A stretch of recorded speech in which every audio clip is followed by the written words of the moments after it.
You look at the New York Knicks today and think, laughingstock, perennial loser, not cool, like Kevin Durant said. But there was a time when the Knicks were very cool and very good. And the reason was Patrick Ewing. I'm telling you, you kids just don't know how good Patrick was.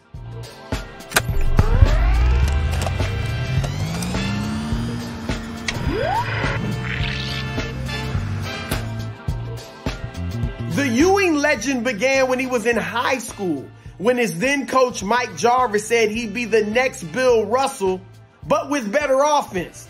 And when Ewing went to Georgetown, he indeed became the next Russell. He captivated the nation with his ferocity. He led Georgetown to 3 national championship games and 1 title. He put the Big East on the map. When it was finally time for Ewing to go to the NBA, he became the league's first ever lottery pick. And to this day, he joins LeBron James as the most ballyhooed lottery selections in NBA history. When the Knicks, who had the 3rd worst record that season, won the lottery, it gave birth to perhaps the greatest conspiracy theory in league history, that of the frozen envelope.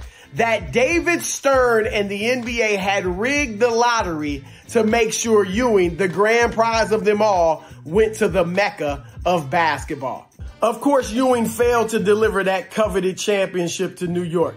But don't sleep. He was a tremendous player, one of the top 10 centers of all time. The accolades, ridiculous. A dream teamer, a 2-time Olympic gold medalist, a Hall of Famer, a top 50 player of all time, one of the greatest jump shooting big men we've ever seen, the only player ever to win Rookie of the Year while playing fewer than 50 games, the Knicks' all-time leader in points, rebounds, blocks, even steals.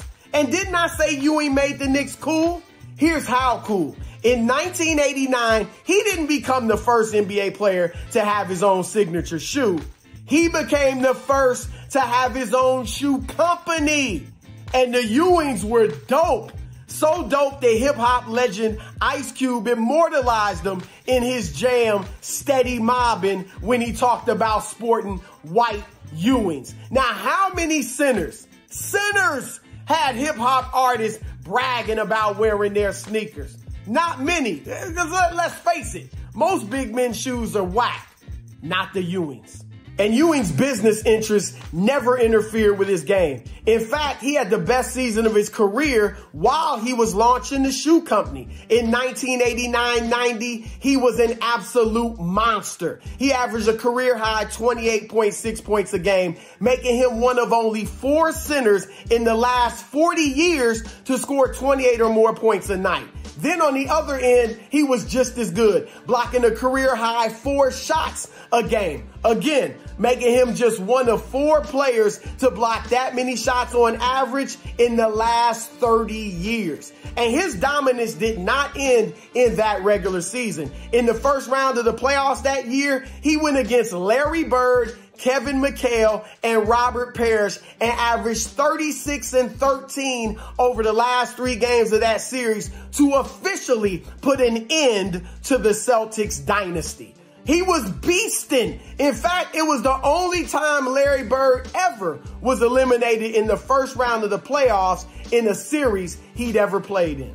Of course, many people remember Ewing for the missed finger roll against Indiana in Game 7 of the 1995 playoffs. But what folks fail to remember is that just 2 games earlier, with the Knicks facing elimination, Ewing made a beautiful spin move and hit a soft, short jump shot in traffic to beat the buzzer and the Pacers. So his failure in Game 7 wasn't a choke job. It was just a miss. An unfortunate bounce, a bad roll. But here's what people need to remember when talking about Ewing and his lack of a championship ring.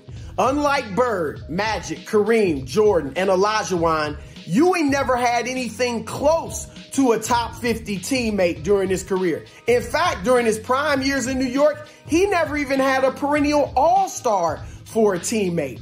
Big men, even the best of them, need a great perimeter player to get them the ball. Bill Russell always had Bob Cousy. Wilt Chamberlain had 3 Hall of Fame guards when he won his 2 championships. Kareem never won a ring without Oscar Robertson or Magic Johnson. Shaq never won without Kobe or Dwayne Wade. Moses Malone won his 1 title when he had Dr. J.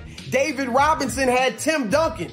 Granted, not a guard, but a heck of a Twin Towers partner. And Duncan, of course, had Tony Parker and Manu Ginobili. So maybe you should blame the Knicks for failing to build properly around Patrick Ewing, not so much Ewing for his lack of winning a ring.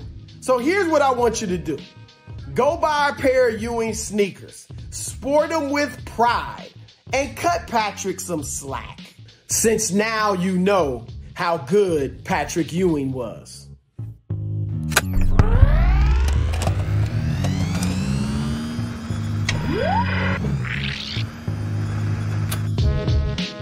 For the best access, perspective, and personalities in all of sports, follow us at Fox Sports on Twitter, Facebook, Instagram, and YouTube.